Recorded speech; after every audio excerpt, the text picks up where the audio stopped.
ya para comenzar, hoy quisiera iniciar con una pregunta retórica, es decir, que es una pregunta que no necesita que forzosamente la respondamos, sino que reflexionemos en qué podríamos responder. Y esta pregunta que quisiera hacerles es: ¿quién de nosotros alaba a Dios? Creo que normalmente cuando hablamos acerca de nuestro compromiso con nuestro Creador, nos enfocamos en hablar de la obediencia que le debemos. Y de hecho es importante hablar de la obediencia porque es de algún modo el centro de nuestra fe. En tanto nosotros le creemos, por tanto le obedecemos. Así que la obediencia es algo muy importante de que hablar cuando es de nuestra relación de Dios, nuestra relación con Dios. Sin embargo, esta relación no solamente se encuentra basada en la obediencia. Hay otros factores que influyen en esa relación. Y si nos limitamos a hablar solo de la obediencia, dejamos de lado aspectos que son muy importantes en ese vínculo especial entre un hijo y un padre. Es un aspecto más personal que de hecho sirve para nutrir la parte de la obediencia. Y es por eso que el día de hoy quisiera que habláramos acerca de uno de esos factores que son más personales y menos relacionados con la obediencia. Y ese aspecto es la alabanza a Dios. Así que el propósito de este mensaje, igual que de la pregunta con la que abrimos, es que reflexionemos e intentemos comprender cuál es la importancia de alabar a Dios, no solamente dentro de un servicio religioso, sino también dentro de nuestra vida cotidiana. El título del mensaje, si alguien desea anotarlo, es la importancia de la alabanza.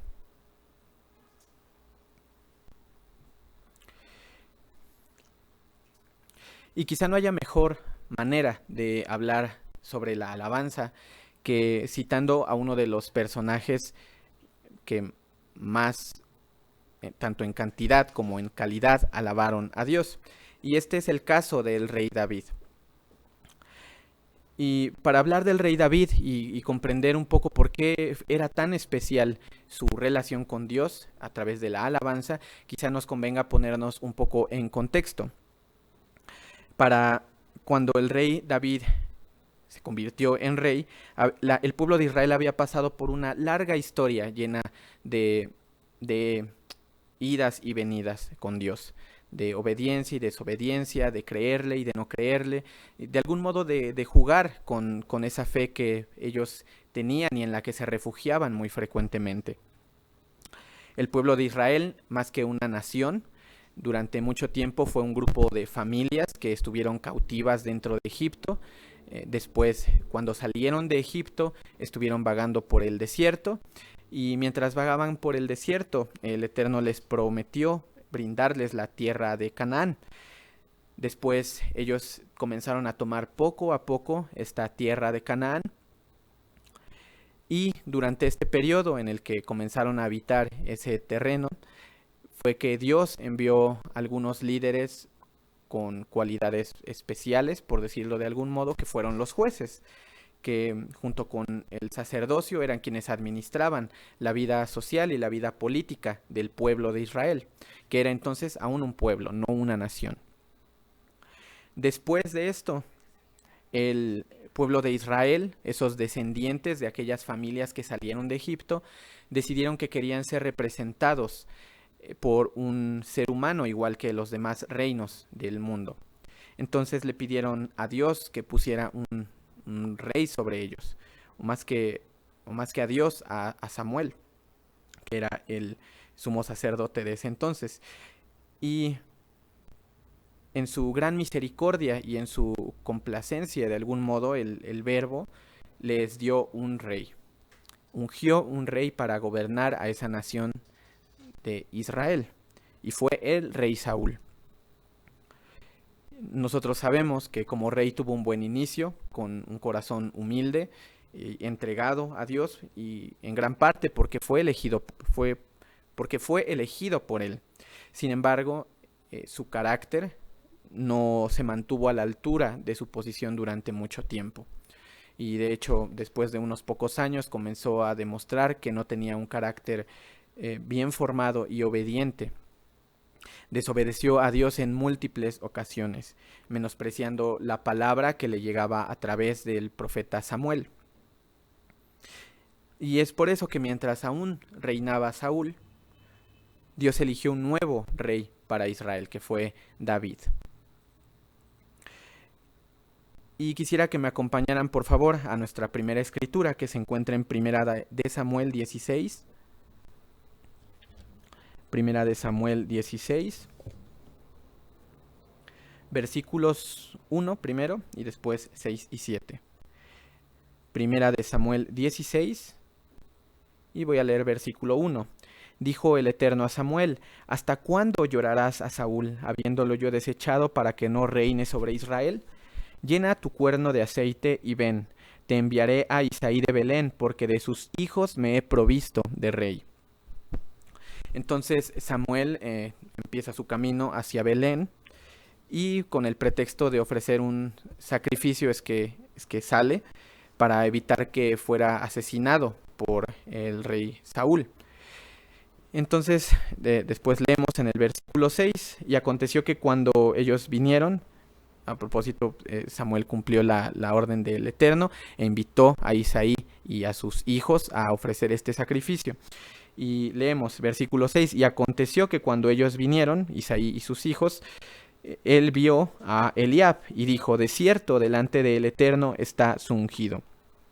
Y el Eterno respondió a Samuel: no mires su parecer, ni a lo grande de su estatura, porque yo lo desecho, porque el Eterno no mira lo que mira el hombre, pues el hombre mira lo que está delante de sus ojos, pero el Eterno mira el corazón. Y es importante entender esto, que había algo muy valioso en el corazón de David que no tenían en ese entonces ni el resto de sus hermanos, ni tampoco quien seguía siendo el rey de Israel, que era Saúl. Y es algo que, de hecho, la propia escritura nos explica con claridad. Y vayamos, por favor, a Hechos 13:22. Hechos 13:22.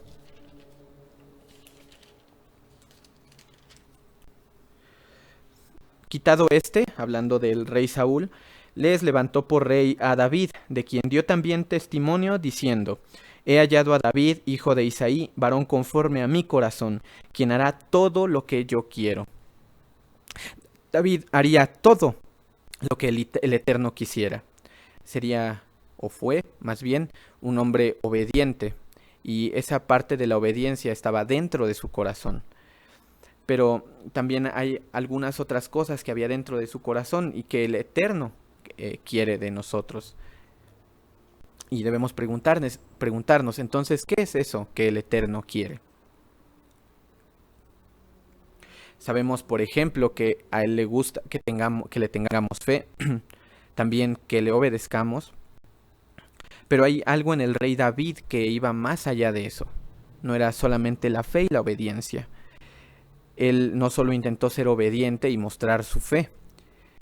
Y eso especial, o eso añadido en el rey David, es que nunca tuvo miedo de pronunciar el nombre del Eterno, y de darle honra y de resguardar su honor, y reconocer ante quien fuera que Él es el Eterno de los ejércitos.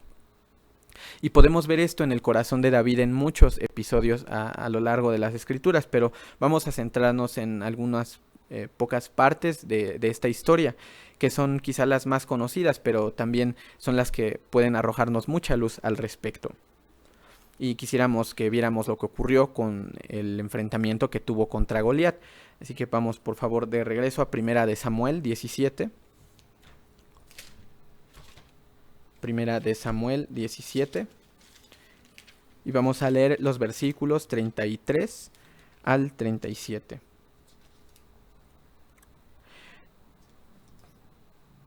Primera de Samuel 17, 33 al 37.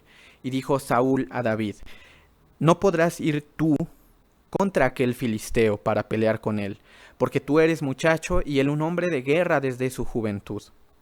David respondió a Saúl: tu siervo era pastor de ovejas con tu siervo era pastor de las ovejas de su padre, y cuando venía un león o un oso y tomaba algún cordero de la manada, salía yo tras él y lo hería, y lo libraba de su boca, y si se levantaba contra mí, yo le echaba mano de la quijada y lo hería y lo mataba. Fuese león, fuese oso, tu siervo lo mataba. Y este filisteo incircunciso será como uno de ellos, porque ha provocado al ejército del Dios viviente. Añadió David.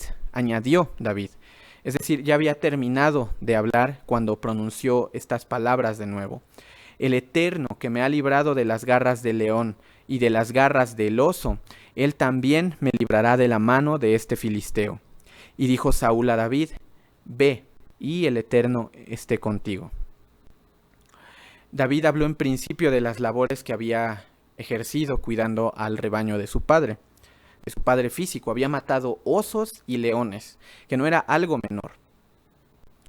Y quizá con eso pudo haber convencido al rey Saúl de dejarlo pelear, porque tal vez no estaba preparado para la guerra, pero sí había enfrentado peligros y había demostrado su valor. Sin embargo, antes de terminar o de concluir con su exposición, añadió algo que fue crucial en su discurso. Y esto fue que le recordó a los presentes quién era el que realmente peleaba las batallas del pueblo de Israel. Y es importante también notar que no solo se los recordó como algo aprendido de oídas, no fue algo como mi padre me dijo que el Eterno es quien pelea las batallas de Israel, no. Pienso, y esto es algo personal, que muy posiblemente David no tenía una intención muy clara de decir estas últimas palabras. Sin embargo, fue algo que le salió del corazón, como cuando decimos gracias o decimos te quiero sin pensarlo mucho. Fue algo que salió de su corazón. Y como conocemos la historia, sabemos que David no solamente se limitó a hablar y a dar un discurso para llenar de valor al ejército de Israel. No, él se preparó para enfrentar a Goliat. Y estando frente a él dijo algo aún más poderoso que lo anterior. Entonces vamos un poco más adelante. A 1 Samuel 17, 45 al 47. Y si las palabras para el rey Saúl fueron de una humildad muy sincera, porque no se daba el crédito de haber defendido al rebaño de su papá, y de hecho las palabras que profirió fueron de honra para Dios, reconociendo que él era quien había hecho eso. Y lo que le dice a Goliat es aún una alabanza mayor para Dios. Entonces leamos por favor 1 Samuel 17, 45 al 47. Entonces dijo David al filisteo, tú vienes a mí con espada y lanza y jabalina, mas yo vengo a ti en el nombre del Eterno de los ejércitos, el Dios de los escuadrones de Israel, a quien tú has provocado. Está hablando no de un Dios pequeño, ni de un Dios débil, ni sometido. David sabía quién era Dios, sabía cuánto poder ostentaba, cuánta gloria también. Versículo 46, el Eterno te entregará hoy en mi mano, y yo te venceré y te cortaré la cabeza y daré hoy los cuerpos de los filisteos a las aves del cielo y a las bestias de la tierra, y toda la tierra sabrá que hay Dios en Israel. Y sabrá toda esta congregación, el ejército de Israel, el ejército filisteo, que el Eterno nos salva con espada y con lanza, porque del Eterno es la batalla, y Él os entregará en nuestras manos. No era solamente que quisiera asustar a Goliat, ni al ejército filisteo. Había una alabanza sincera y muy poderosa hacia Dios.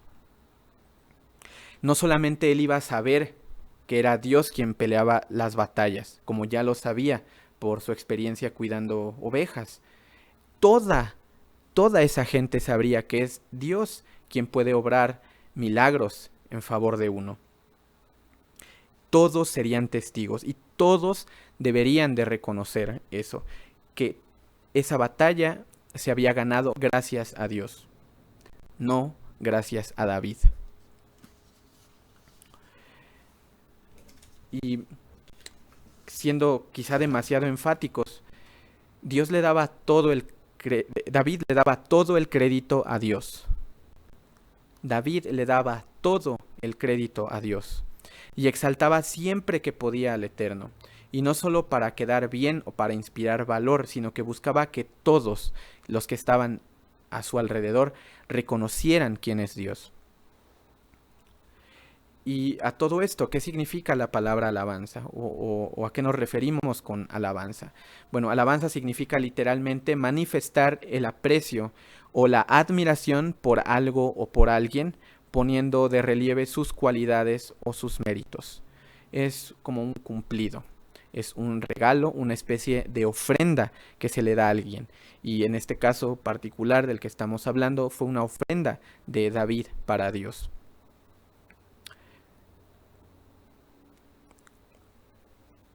Tenemos entonces que esta práctica de alabar a Dios no fue una parte muy importante de la vida de David. Mostrar su admiración y respeto por Dios le ocupó una muy buena cantidad de tiempo a David. Y el más grande ejemplo que tenemos de esto son los Salmos. Es todo un libro de nuestras Biblias, un libro muy grande, en el que en cada uno de los Salmos encontramos una alabanza, un halago a Dios. Y en los casos en los que no, encontramos una petición de ayuda al único, reconociendo al único que puede ayudarnos realmente. David le daba reconocimiento a Dios, aunque quizá Dios no necesitaba que David lo hiciera, pero era algo que salía de su corazón. Quería que todos supieran de qué es capaz Dios. Y eso fue un distintivo muy especial del rey David. Tanto así que, a pesar de que su hijo Salomón fue el hombre más sabio sobre la faz de la tierra y acumuló una gran riqueza y fue muy poderoso militar y social y culturalmente, fue el rey David quien ganó el reconocimiento del mejor gobernante que ha tenido Israel. Y esto fue porque procuraba hacer la voluntad de Dios.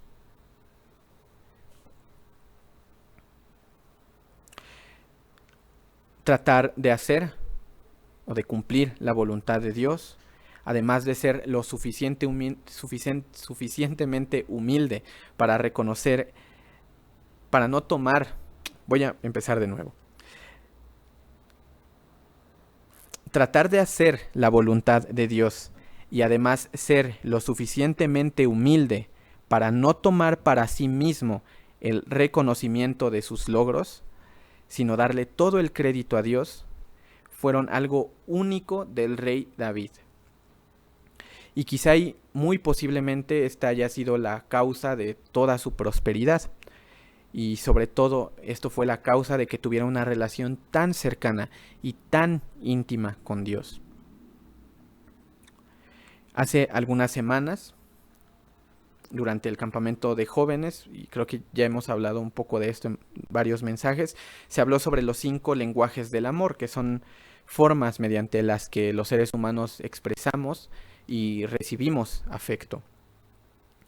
Uno de ellos, el primer lenguaje, son las palabras de afirmación, es decir, los cumplidos, los agradecimientos, las palabras de ánimo, los reconocimientos y halagos por las cualidades de otro o de uno mismo. Y en ese sentido creo que a todos nos gusta que nos reconozcan un buen trabajo, o que nos digan que es muy agradable pasar el tiempo con nosotros, o que nos digan hiciste esto muy bien. Es algo que humanamente hablando nos resulta naturalmente agradable, y es casi hasta biológico que esto ocurre. Es muy rara la persona que no siente gusto cuando le reconocen un buen trabajo o algo positivo de su persona. Y es que nuestro espíritu humano, eso que nos da un carácter, que nos da sentimientos, que nos da una memoria y una voluntad, que es algo creado por Dios, tiene esa necesidad de recibir aprecio de esa forma a través de las palabras, porque Dios lo puso ahí. Tiene un propósito y tiene una utilidad. Dar y recibir muestras de afecto y de reconocimiento nos ayuda a formar lazos y vínculos con las personas. Nos permiten sentir confianza, nos permiten sentir cercanía y también seguridad. Las palabras que decimos nos abren o nos cierran puertas. Y decir un gracias o un qué hábil eres son formas maravillosas de hacer sentir bien a nuestros semejantes, pero también son formas de hacerle saber a esa otra persona que queremos entablar una relación con él o con ella. Entre nosotros los humanos es importante reconocernos las cosas buenas que hacemos, las cosas buenas que tenemos también, y lo agradables que somos entre nosotros. Entonces, si entre nosotros humanos es importante decirnos estas cosas agradables, ¿cuánto más con alguien que no se equivoca, que es todo amor, que es todo misericordia y justicia, que es generoso, que es bondadoso y que merece sin duda alguna que le alaben, que le ofrenden con palabras? Ese ser tan perfecto que es la familia de Dios el Padre y Dios el Hijo merece que nosotros le mostremos nuestro afecto a través de la alabanza, del cumplido de una palabra. Y igual que en el caso del rey David, tal vez no es que lo necesiten de nosotros, pero es importante para esa relación personal. Sin embargo, hay un matiz importante para distinguir entre la alabanza sincera y algo que puede ser muy destructivo y nocivo. Y esto es la lisonja. Una lisonja es una alabanza exagerada que se hace con el fin de obtener un beneficio. Y debemos tener mucho cuidado de alabar sinceramente a Dios, de alabarlo de corazón y no lisonjearlo. De hecho, es muy peligroso intentar lisonjear a Dios porque Él conoce lo íntimo de nuestros pensamientos, conoce nuestro corazón y no podemos engañarlo con palabras bonitas. En las Escrituras encontramos una serie de amonestaciones en contra de esto, de la lisonja, o quizá más bien de advertencias sobre las duras consecuencias que pueden enfrentar aquellos que alaban exageradamente, buscando un beneficio. Y quisiera que por favor me acompañaran a Proverbios 26. Proverbios 26.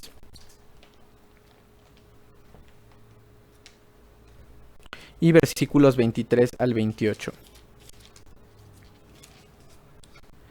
Proverbios 26, 23 al 28. Como escoria de plata echada sobre el tiesto son los labios lisonjeros y el corazón malo. Y bueno, aclarando un poco, un tiesto es básicamente una maceta, es un recipiente de barro al que se le pone tierra y se planta algo ahí. Mientras que la escoria de plata es el residuo que queda cuando se está trabajando con este material. Entonces, la imagen que quiere ilustrar este versículo, esta alegoría de este proverbio, es una maceta de barro cubierta con plata de muy mala calidad. Es decir, algo que es engañosamente bueno, pero que si uno presta muy bien atención se da cuenta de la verdadera calidad. Leemos en el versículo 24, el que odia disimula con sus labios, mas en su interior maquina engaño. Cuando hablare amigablemente, no le creas, porque 7 abominaciones hay en su corazón. Y estas 7 abominaciones, como paréntesis, podemos encontrarlas en Proverbios 6, 16 al 19, por si quieren anotarlo. Las 7 abominaciones las encontramos en Proverbios 6, 16 al 19. Seguimos con versículo 26. Aunque su odio se cubra con disimulo, aunque el barro se cubra con plata, su maldad será descubierta en la congregación. El que cava foso caerá en él, y al que revuelve la piedra sobre él le volverá. La lengua falsa atormenta al que ha lastimado, y la boca lisonjera hace resbalar. Es decir, que la alabanza sin sentido o que busca un beneficio es contraproducente. Porque alimenta un carácter malicioso. También tenemos un ejemplo más directo de las consecuencias de alabar a Dios falsamente, o peor aún, y mucho peor aún, de adorar a un Dios falso. Y es que sin obedecer al Eterno y sin querer hacer su voluntad, no podemos alabarle buscando un beneficio. Y acompáñenme por favor a Mateo 7. Mateo 7, versículos 21 al 23. Y es una escritura muy conocida que nos habla acerca de la obediencia, pero también nos habla del peligro de la lengua. No todo el que me dice Señor, Señor, entrará en el reino de los cielos, sino el que hace la voluntad de mi Padre que está en los cielos. Muchos me dirán en aquel día, Señor, Señor, ¿no profetizamos en tu nombre, y en tu nombre echamos fuera demonios, y en tu nombre hicimos muchos milagros? Y entonces les declararé, nunca os conocí, apartaos de mí, hacedores de maldad. No podemos engañar a Dios solo con palabras, necesitan estar acompañadas de obras y de fe. Él conoce nuestras motivaciones y nuestras intenciones incluso mejor que nosotros, las más profundas. Sin embargo, si nosotros lo conocemos a Él, si nos esforzamos por obedecerlo y si nos esforzamos también por tener fe, por hacer su voluntad y convencernos de quién es Él, de formar una relación con Él, va a ser algo natural que sintamos la necesidad de alabarlo. No va a ser algo artificial, sino algo natural. Y esto es algo muy parecido a lo que ocurrió con el rey David. Así que ya acercándonos a la conclusión, o a modo de conclusión, y como resumen también, alabar a Dios es importante porque es una forma en la que nosotros podemos manifestar nuestro aprecio por Él y también por sus obras. Y es una forma de irlo conociendo gradualmente, de comprobar quién es en una relación personal, conocer su carácter y su forma de ser. Del mismo modo que las palabras de halago o de reconocimiento nos ayudan a crear vínculos con las personas, este ejercicio de alabar a Dios nos ayuda a incrementar nuestra confianza en Él. Nos acerca a su presencia y nos da seguridad. Es por eso que en momentos de fuerte necesidad o de tribulación, tenemos que reconocer la soberanía de Dios, es decir, que tiene dominio sobre cada uno de los aspectos de nuestra vida.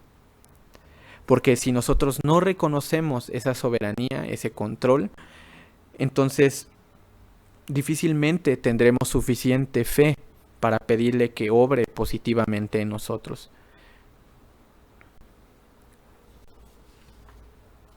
Entonces, ¿cómo podemos alabar a Dios? ¿O cómo podemos hacer que nuestra alabanza sea sincera y sea efectiva?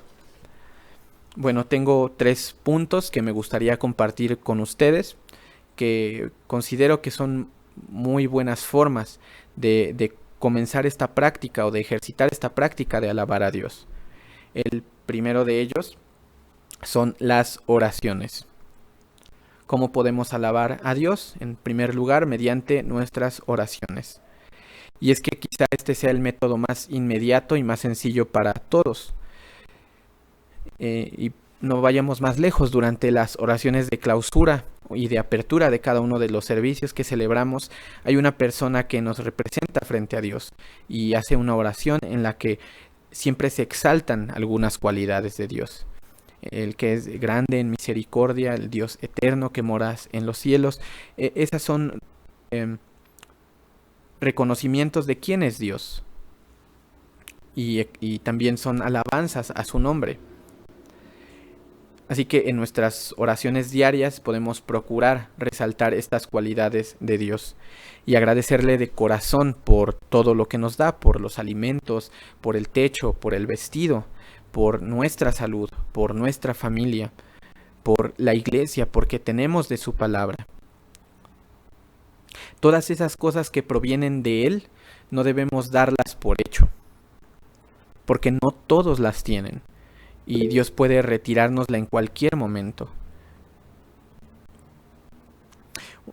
Y es un grave error que a veces cometemos, de dar por sentadas las cosas. Dar por sentado el cariño de alguien, el calzado, el vestido. Son cosas que de algún modo requieren de nuestro esfuerzo, pero más que nada requieren que Dios bendiga nuestro esfuerzo para conseguir esas cosas. Dios bendice y hace fructífero nuestro esfuerzo. De modo que alabar a Dios es indispensable en nuestras oraciones y como ejemplo muy claro tenemos la oración modelo en Mateo 6. Es una muy buena referencia de que nos dejó Jesucristo de cómo debemos orar a Dios. El segundo punto es cantando himnos. Y es que creo que muchas veces, o algunas veces al menos, olvidamos el propósito real de los himnos dentro del servicio. O los menospreciamos un poco, quizá por costumbre o porque no le vemos mucho sentido, o porque no somos muy conscientes de lo que estamos cantando. Y de hecho, tristemente algunas veces me ha tocado ver personas que no cantan durante los servicios. Y como ejemplo, me gustaría decir que en años pasados, durante la fiesta de tabernáculos, me tocó ver muchas personas de habla inglesa que durante la parte de los himnos revisaban su celular o volteaban a platicar con la persona de al lado o iban por un vaso de agua y después regresaban como si fuera una parte menor del servicio o algo no tan importante, cuando en realidad es una parte crucial del servicio de sábado. Es la parte donde todo el pueblo se une a una sola voz literalmente y canta alabanzas al Eterno. Y una alabanza, como decía antes, debe ser lo más consciente y también lo más sincera posible. Y bueno, para eso es necesario que pensemos o reflexionemos o tengamos muy claro qué es lo que estamos cantando. No es solamente pronunciar las palabras, sino interpretar todo el himno. ¿Qué es lo que quiere decirnos ese himno? Otra cosa es que cantar himnos no tiene que limitarse o no tiene por qué limitarse solamente a los servicios de sábado. Podemos cantar un himno cuando despertamos, podemos cantar un himno antes de irnos a dormir, también cuando vamos de camino en el transporte a nuestro trabajo, o quizá mentalmente, no cantándolo de viva voz, pero sí llevar la alabanza en nuestra mente hacia nuestro Dios. También podemos, si es que tenemos la habilidad y la posibilidad de crear un himno especialmente para Dios. Y tengamos por cierto que ese sería un gran regalo que podríamos hacerle. Otra forma de alabarle a través de los himnos es participando en las músicas especiales, también participando en los coros. Y respecto a esto, yo sé que muchas veces a algunos no nos gusta cantar muy fuerte porque sentimos que no tenemos muy buena voz para cantar. Y hay unas palabras que escuché en una fiesta de tabernáculos de una persona de la iglesia, y es que Dios no tiene oídos como los nuestros, no tiene probablemente, no tiene un cuerpo físico como nosotros, entonces no tiene este sistema mecánico que nos hace interpretar el oído. Dios escucha de una forma diferente y Dios escucha los corazones que le cantan con alegría. Así que tal vez lo más importante no sea cómo suenen nuestras voces, sino cómo suene nuestro corazón al cantarle a Dios. Y a veces es muy diferente lo que sentimos cuando estamos pensando en una canción que cuando la cantamos, porque nuestro cuerpo físico tiene sensaciones físicas que solo emergen cuando hacemos cosas. Y cantar de viva voz, aunque no lo hagamos bien, también alegra nuestro corazón. Entonces esta es una forma de alabar a Dios a través de los himnos, cantando himnos. El tercer punto y el último es que podemos dedicar cosas a Dios. Y algo que a veces no prestamos mucha atención también es que muchas personas en la antigüedad, en alabanza o en gratitud a Dios, dedicaron cosas a Él como ofrendas. En ocasiones fue, por ejemplo, el nombre de sus hijos, y en otras muy, muy extremas, como en el ejemplo de Ana, la madre de Samuel, lo ofreció a su hijo Samuel a Dios como alabanza, como ofrenda de gratitud. Y tampoco es que debamos consagrar un hijo a Dios exactamente, sino más bien que procuremos dedicarnos a nosotros mismos como una ofrenda, pero también como una alabanza. Y quisiera explicarme un poquito más aquí. ¿Cómo podemos ser nosotros una alabanza? Y bueno, el quinto mandamiento, que es el de honrar a nuestro padre y a nuestra madre, consiste básicamente, y tal vez muy mal dicho, en que nuestra vida no sea algo que avergüence a nuestros padres. Que seamos personas productivas, que seamos personas sanas, generosas, bondadosas, pacíficas. Esta es una forma de alabar a nuestros padres, de honrarlos y de alabarlos, porque a través de eso la gente que nos vea como personas positivas en su entorno van a hablar bien de nuestros padres. Podemos ser una ofrenda encendida para nuestros padres físicos y para nuestro Padre en los cielos, siendo buenos hijos, pero podemos también serles una alabanza si a través de nosotros hablan bien de ellos. El rey David fue una alabanza a su padre Isaí, así como a nuestro Padre Dios. A través de la vida de David podemos conocer algo acerca de sus padres. Quizá no cómo era su carácter exactamente, pero sí podemos saber cómo criaron a su hijo. Podemos saber que sus padres le dieron corrección, que le dieron también protección, que le dieron apoyo, que le dieron cariño y amor. Y eso mismo que recibió David de su padre, de sus padres físicos, lo recibió de su padre espiritual. Y cuántas cosas más para haber sido tan especial para Dios. Otra forma de alabar a Dios a través de dedicarle cosas es que procuremos escribirle algunas líneas a Dios, como una especie de correspondencia íntima con Él. Y no es necesario de que lo publiquemos en ningún lugar, no es necesario que esté en Facebook o que lo tengamos en un libro por una editorial, no. Es una correspondencia personal e íntima con Él. Y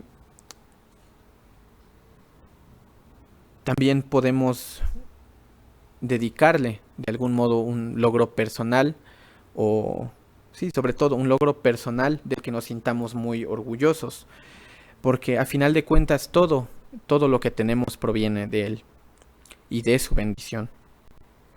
Así que ya, para concluir, queridos hermanos, espero que comprendamos lo importante que es alabar a nuestro Creador, y no solo por alabarle, sino también para formar una relación viva, sana y duradera con Él, para estrechar vínculos, una relación íntima con nuestro Creador. La invitación es que procuremos darle toda la honra posible, porque si hay alguien que merece todos nuestros halagos y todos nuestros agradecimientos, es Dios nuestro Padre, que es quien nos sustenta, que es quien nos protege y que sobre todas las cosas nos ofrece un regalo maravilloso, que es el de una vida eterna a su lado, sirviéndole. Feliz sábado a todos.